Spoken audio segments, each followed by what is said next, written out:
Kebakaran hutan selalu menjadi peristiwa yang merugikan Indonesia selama musim kemarau. Bukan hanya lingkungan dan ekonomi nasional, gangguan asap juga turut membahayakan kesehatan masyarakat. Indonesia juga selalu mendapat kritik keras dari dunia internasional dan juga negara tetangga terkait asap mengganggu yang sampai ke negara mereka. Beberapa provinsi yang mengalami kebakaran hutan parah adalah Riau, Jambi, Sumatera Selatan, Kalimantan Barat, Kalimantan Tengah, dan Kalimantan Selatan. Menurut Badan Nasional Penanggulangan Bencana atau BNPB, 90% penyebab amukan api di kawasan hutan merupakan kesengajaan manusia. Hutan sengaja dibakar untuk pembersihan dan perluasan lahan. Meskipun cuaca panas dan kering memperparah dan memperluas titik api di sejumlah provinsi seperti Riau, Jambi, dan Pontianak, serta menyebabkan kabut asap pekat, namun pemantik apinya adalah manusia.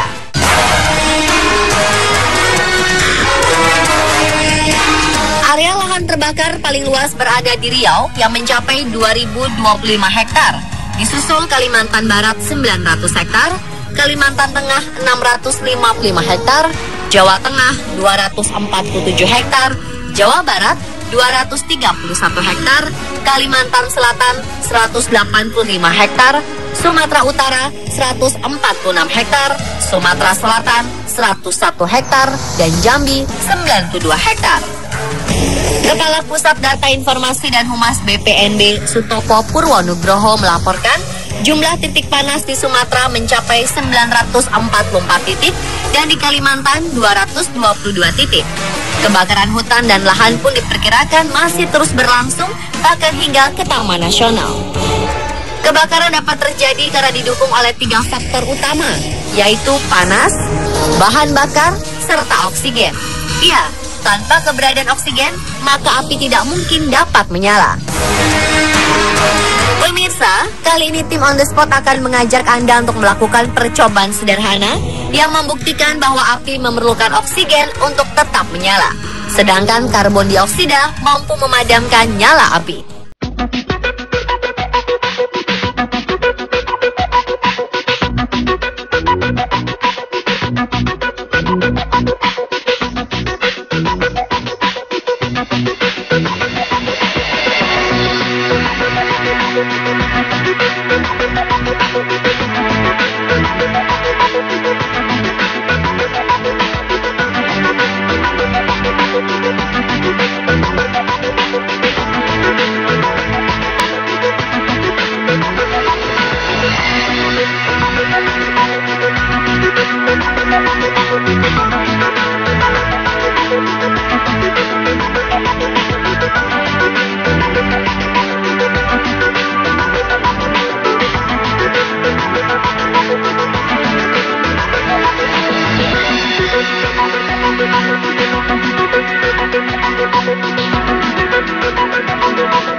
Mengapa hal ini bisa terjadi? Saat lilin ditutup menggunakan tabung kaca, maka secara perlahan nyala apinya akan padam. Lilin padam karena oksigen yang diperlukan api tidak bisa masuk mendekati api. Jalur oksigen dipakai oleh karbon dioksida yang mengalir dari lokasi api ke atas. Dalam istilah sains, aliran ini disebut sebagai konveksi. Penambahan sekat logam pada tabung ternyata membawa perubahan. Lilin tetap menyala karena munculnya 2 jalur terpisah. Jalur yang sedikit lebih panas dipakai oleh karbon dioksida ke atas. Sedangkan jalur yang lebih dingin digunakan oksigen mengalir dari atas ke bawah.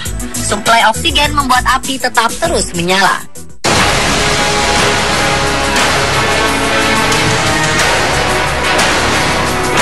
Kebakaran hutan yang terjadi di beberapa tempat di Indonesia ini dapat terus meluas karena 3 faktor pendukung yang sangat melimpah. Yang pertama adalah faktor panas. Dalam peristiwa kebakaran hutan di tanah air, unsur ini sangat berperan terutama pada musim kemarau yang terjadi dalam waktu yang cukup lama. Yang kedua adalah unsur bahan bakar yang tersedia. Bahan bakar yang menjadi penyebab kebakaran hutan adalah serasa hutan yang terdiri dari tumpukan daun-daun kering, ranting-ranting, dan sisa vegetasi lainnya yang ada di hutan. Keberadaan oksigen memang sangat melimpah di alam semesta. Dalam peristiwa kebakaran hutan, oksigen berperan dalam mendukung proses pembakaran. Apabila nyala api mendapatkan pasokan oksigen yang cukup, maka nyala api akan menjadi lama dan besar.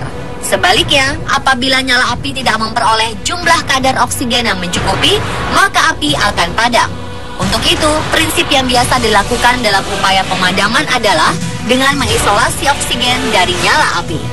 Kita patut mewaspadai akan bahaya api apabila jika kebakaran melibatkan minyak atau bensin. Ternyata dalam kondisi ini, air bukanlah solusi tepat untuk memadamkannya. Bahkan menyiramkan air justru berbahaya. Bukan tak mungkin kebakaran akan merembet ke tempat yang lebih luas. Berikut eksperimen tim on the spot untuk membuktikannya. Eksperimen ini juga membuktikan bahwa karbon dioksida mampu membantu dalam mematikan nyala api.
Mengapa air tidak dapat memadamkan api dan justru baking soda yang mampu mematikan nyala api tersebut? Bensin dan minyak goreng yang dituangkan dalam gelas membentuk lapisan dan tidak menyatu. Ini terjadi karena minyak goreng lebih berat untuk setiap liternya. Namun karena ikatan kimianya sama, pada akhirnya keduanya akan menyatu. Saat terbakar, ternyata air tidak mampu mematikan nyala api. Pada prinsipnya, air lebih berat daripada minyak. Oleh karena itu, pada saat disiram air akan segera menuju ke bagian paling bawah, sehingga minyak dan bensin tetap berada di atas air. Pasokan oksigen untuk api yang membakar bensin pun tidak terganggu, maka api tetap menyala. Berbeda ketika baking soda ditaburkan di atas nyala api. Yang terjadi adalah api langsung padam. Pada saat ditaburkan, maka api akan membakar baking soda dan menghasilkan gas CO2 atau karbon dioksida. Keberadaan CO2 ini akan memutus pasokan oksigen ke api yang otomatis akan membuatnya padam.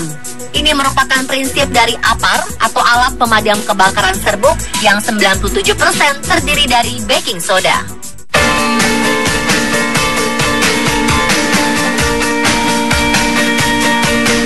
Jadi saat terjadi kebakaran yang melibatkan bensin atau minyak, air bukanlah solusi yang tepat untuk memadamkan api.